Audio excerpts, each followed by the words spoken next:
Bienvenue sur ce tuto numéro 2 de cette série où j'évoque avec vous les 3 piliers qui selon moi permettent de vendre vite et bien. Comme nous l'avons vu dans le tuto numéro 1, l'analyse du contexte concurrentiel détermine votre stratégie pour la mise en vente. Il est donc important de bien découvrir votre projet immobilier avec tous ses tenants et aboutissants. Maintenant que vous vous êtes mis d'accord avec votre conseiller sur le prix de vente en fonction de cette analyse, il est impératif qu'un suivi de parution soit mis en place. En effet, il ne s'agit pas de mettre un prix de vente et d'attendre que les offres tombent du ciel. Et c'est généralement là que la différence se joue en termes de stratégie de vente.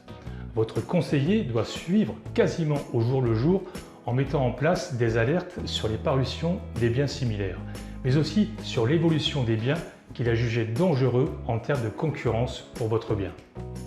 En quoi cela consiste ? Le principe est d'avoir un logiciel qui doit permettre au conseiller de suivre l'évolution du marché en adéquation avec les prestations de votre bien immobilier. En quelque sorte, il doit sélectionner des filtres et mettre en place des alertes. Pour cela, il sélectionnera un secteur, un certain nombre de critères comme la surface, le nombre de pièces et une fourchette de prix et des options. À partir de cette base, votre conseiller va pouvoir réaliser un suivi de parution de tous les biens en concurrence dans votre secteur avec les mêmes caractéristiques. Ce suivi, encore peu utilisé, est la clé pour corriger votre stratégie à tout moment et pour s'adapter au marché. Petit conseil, n'hésitez pas à demander à votre conseiller combien de mandats actifs il a en gestion. Un trop grand nombre de mandats n'est pas forcément synonyme de suivi qualitatif car cette méthode exige du temps.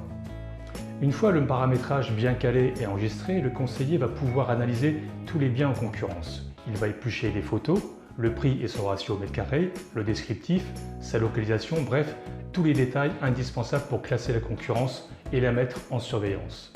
Cette surveillance est cruciale car elle va générer des alertes en temps réel sur l'évolution des baisses de prix. Plus important encore, le suivi de parution va mettre en évidence la tendance du marché grâce à l'historique des biens en publication.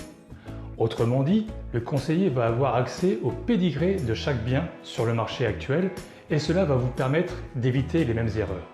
Cette entière transparence doit vous être partagée pour que vous ayez tous les éléments pour prendre les bonnes décisions. Là aussi, cette pratique est peu répandue car elle peut froisser et décevoir les vendeurs en fonction de leurs attentes. Ce suivi de parution vous indique depuis quand les biens en concurrence sont en vente, à quel prix ils ont été mis en vente, l'historique des baisses de prix, le nombre de professionnels en charge de la vente. Pire encore, il met en évidence ce que redoutent les acheteurs, c'est-à-dire la disparité des différents prix visibles sur les portails, ce qui a pour conséquence de dévaloriser les biens et surtout de favoriser la négociation sans limite. Et oui, car imaginez votre bien affiché sur plusieurs portails immobiliers chez 3 ou 4 professionnels différents, avec des prix parfois incompréhensibles. Quelle serait votre réaction en tant qu'acheteur? Je crois que vous avez la réponse. Vous avez maintenant la connaissance de ce deuxième pilier qui permet de gérer au mieux votre projet immobilier avec un outil adapté au marché immobilier, avec une approche différente mais surtout innovante et fiable, à condition d'être réactif et pertinent en fonction de la concurrence. C'est pour moi une clé essentielle qui garantit aujourd'hui de vendre au juste prix.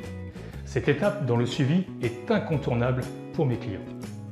Ce deuxième tuto est maintenant terminé, j'espère qu'il vous aura été utile. Si c'est le cas, n'hésitez pas à partager, à liker, à me laisser vos commentaires.